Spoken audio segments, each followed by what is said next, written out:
Make it easy for yourself. You're doing too much.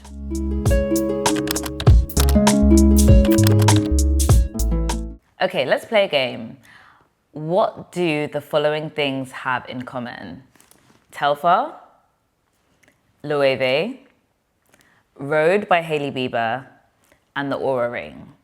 I want you to pause the video here and comment what you think they have in common. No spoilers when you get to the rest of the video, but just drop in your thoughts because I want to see if anyone can guess. Okay, it's going to be the subject of today's episode. They all have, but in slightly different ways, or have had in the past, a 1 to 3 product strategy that helped them grow really big. Now, there are so many examples of this across different industries. I've chosen those ones because they're adjacent, but they're also not, and there's like many different examples. I'll explain why those 4 brands have this 1 to 3 product strategy in common, and I'd be really interested to hear if people from those brands agree, if they can see the similarities, but it's something that I'm very, very confident in, and I have seen actually exist in a variety of other brands as well, right? So let's start with Rhode by Hailey Bieber, right? So when Rhode launched, Hailey Bieber was famous for her glazed donut nails and glazed donut skin, right? So even when the brand was announced, all the visuals were her with like a Krispy Kreme style glazed donut, and that was all they were talking about. That was the sole line, that was it, right? And when she launched the products, she launched with only 3 products to begin with. She launched with the serum, the like glazing milk thing, and also the lip balms. And yes, the lip balms has a couple of different flavors, but it was still the same product, just different variants. And this is something that I've noticed has become more and more important as we go into the internet age. It is something that will save you so much time, so much effort, so much stress. The stress of building a brand and trying to like sell things to people is focus, right? The solution to all of those things is focus. And I find, especially with clients that are maybe traditionally skincare and you think I need to launch with like a whole array, or you are a fashion brand, this is really tricky in fashion, which is why I'm glad that we have Telfar and Loewe as examples, which I'm gonna get into. In fashion, people always think I have to launch this 21-piece collection, I have to launch this 10-piece collection, and sometimes that's just not the solution.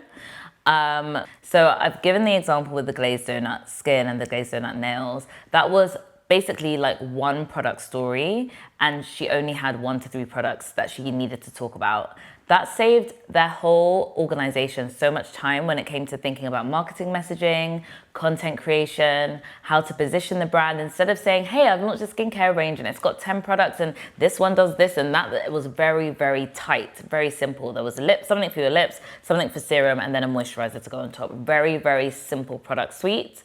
And sometimes when we're going out into the world, when we're going to market, we think we have to launch with this like full platter of things because that's how things used to be done. But actually the power of the internet is you can get almost immediate feedback. The power of selling directly to your customer is you can get an immediate feedback, and you can take that and improve and learn instead of launching 10 things and spending product development money and marketing money and time and effort talking about 10 different things. You can really, really narrow it down.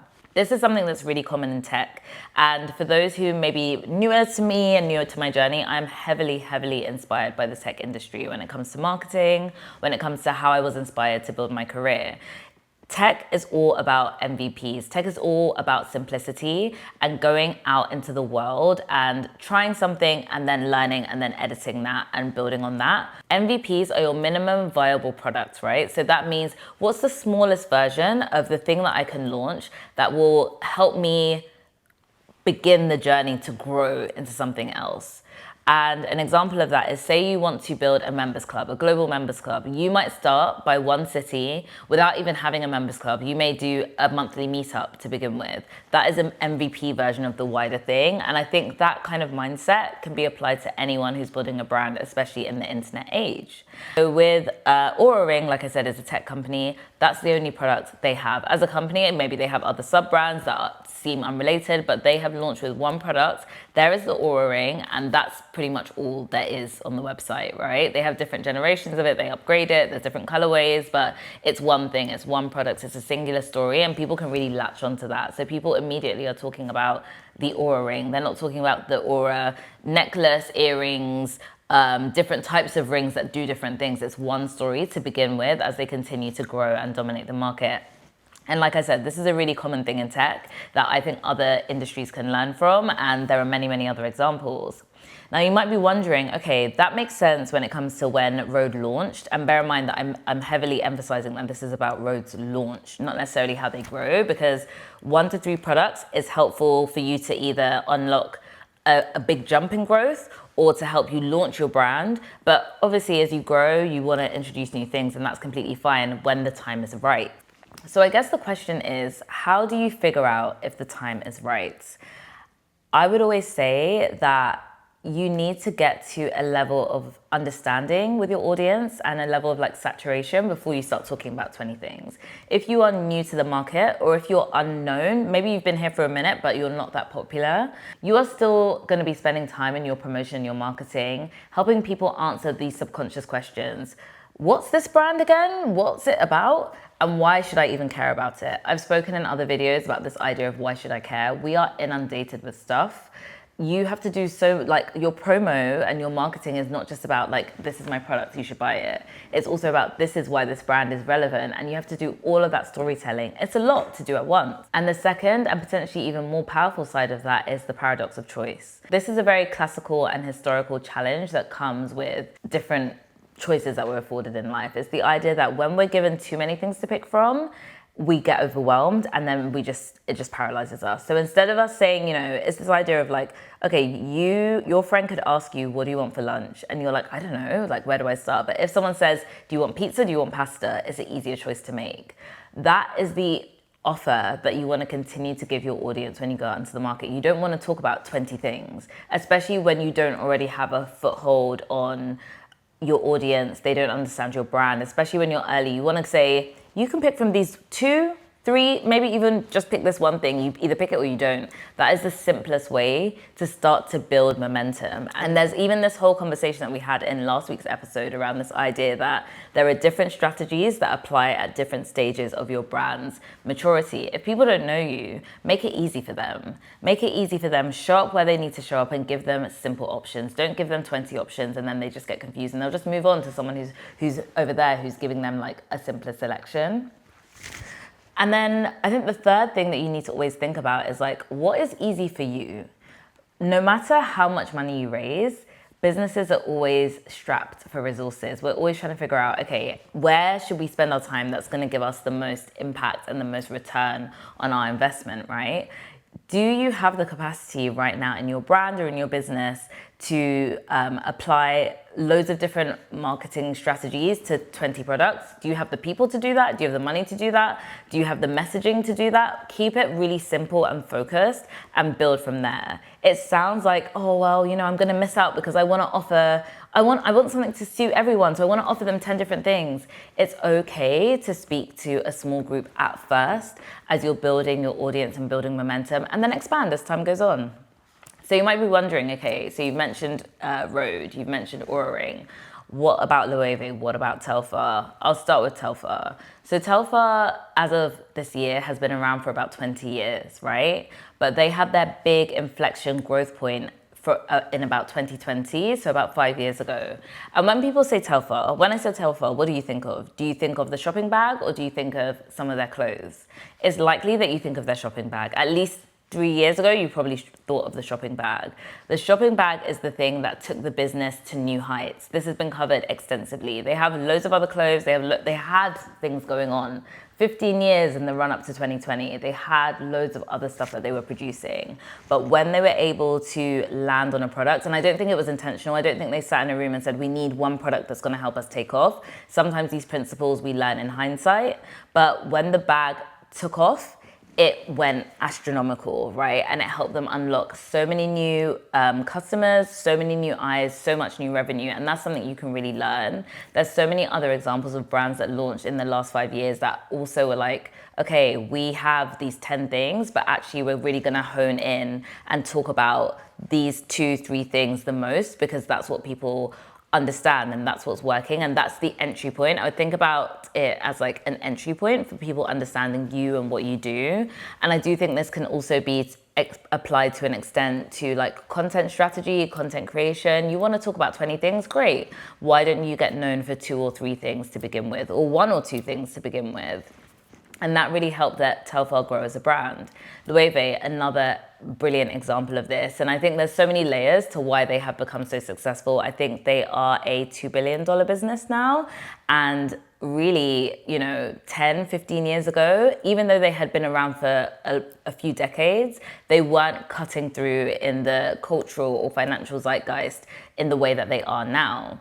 And it was only when Jonathan Anderson became the creative director, and I feel like I've probably spoken about him a lot, but the work that Loewe have done in the market is, there's so much to learn from it.